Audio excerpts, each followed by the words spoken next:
Okay, here's BFG Chapter 5. The giant picked up the trembling Sophie with one hand and carried her across the cave and put her on the table. Now he really is going to eat me, Sophie thought. The giant sat down and stared hard at Sophie. He had truly enormous ears. Each one was as big as the wheel of a truck, and he seemed to be able to move them inwards and outwards from his head as he wished. "I's hungry," boomed the giant. He grinned, showing massive square teeth. The teeth were very white and very square, and they sat in his mouth like huge slices of white bread. "Please don't eat me," Sophie stammered. "Ha ha ha ha!" The giant let out a bellow of laughter. "Just because I's a giant, you think I's a man-gobbling cannibal?" he shouted. "You's about right. Giants is all cannibal-y and murderful, and they does gobble up human beings. We is in giant country now. Giants is everywhere around. Out there, us has us the famous bone-crunching giant. Bone-crunching giant crunches up 2 wopsy-whiffling human beings for supper every night. No noises ear-bursting. Noise of crunching bones goes crackety-crack for miles around." "Ouch," Sophie said. "Bone-crunching giant only gobbles human beings from turkey," the giant said. "Every night Bone Cruncher is galloping off to Turkey to gobble Turks." Sophie's sense of patriotism was suddenly so bruised by this remark that she became quite angry. "Why, Turks?" she blurted out. "What's wrong with the English?" "Bone-crunching giant says Turks is tasting ever so much juicier and more scrumdiddly-umptious. Bone Cruncher says Turkish human beings has a glamorly flavor. He says Turks from Turkey is tasting of turkey." I suppose they would," Sophie said. "Of course they would," the giant shouted. "Every human being's diddly and different. Some is scrum-diddly-umptious, and some is ucky-slash. Greeks is all full of ucky-slash. No giants eating Greeks ever." "Why not?" Sophie asked. "Well, Greeks from Greece is all tasting greasy," the giant said. "I imagine that's possible too," Sophie said. She was wondering with a bit of a tremble what all this talking about eating people was leading up to. Whatever happened, she simply must play along with this peculiar giant and smile at his jokes. But were they jokes? Perhaps the great brute was just working up an appetite by talking about food. "As I'm saying," the giant went on, "all human beings is having different flavors. Human beings from Panama's tasting very strong of hats." "Why hats?" Sophie said. "He's not very clever," the giant said, moving his great ears in and out. "I thought all human beings is full of brains, but your head's emptier than a bun dongle."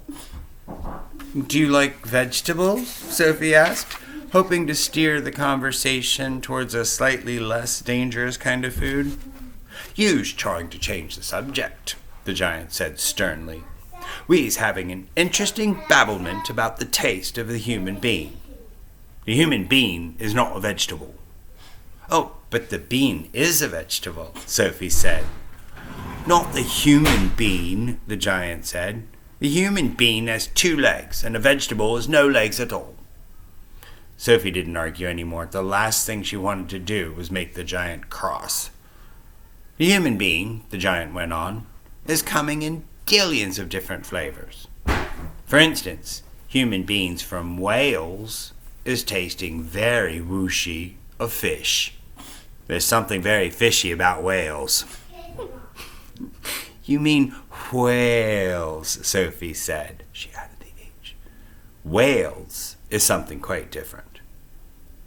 "Wales is Wales," the giant said. "Don't gobble-funk around with words. I will now give you another example." I find it hilarious that he's gobble-funking around with words the whole time. Human beings from Jersey has the most disgustable woolly tickle on the tongue, the giant said. Human beings from Jersey is tasting of cardigans. You mean jerseys, Sophie said. You are once again gobble-flunking, the giant shouted. Don't do it. This is a serious and snitching subject. May I continue? Please do, Sophie said. Danes from Denmark is tasting ever so much of dogs, the giant went on. Of course, Sophie said. They taste of Great Danes. Wrong, cried the giant, slapping his thigh. Danes from Denmark's tasting doggy because they's tasting of Labradors. Then what do the people of Labrador taste of? Sophie asked. Danes, the giant said triumphantly. Great Danes. Aren't you getting a bit mixed up? Sophie said. I is a very mixed up giant, the giant said, but I does do me best. And I's not nearly as mixed up as the other giants. I know one who gallops all the way to Wellington for his supper. Wellington, Sophie said. Where's Wellington? Your head is full of squashed flies, the giant said. Wellington's in New Zealand. The human beings in Wellington has an especially scrumdiddlyumptious taste. So says the welly-eating giant. What do the people of Wellington taste of? Sophie asked. Boots, the giant said. Of course, Sophie said. I should have known.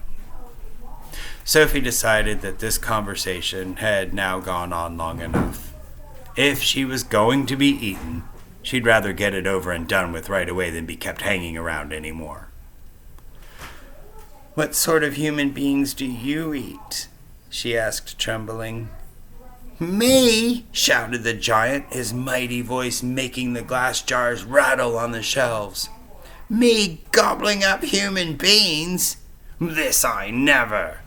The others, yes, all the others is gobbling them up every night. But not me. I's a freaky giant. I's a nice and jumbly giant. I's the only nice and jumbly giant in giant country.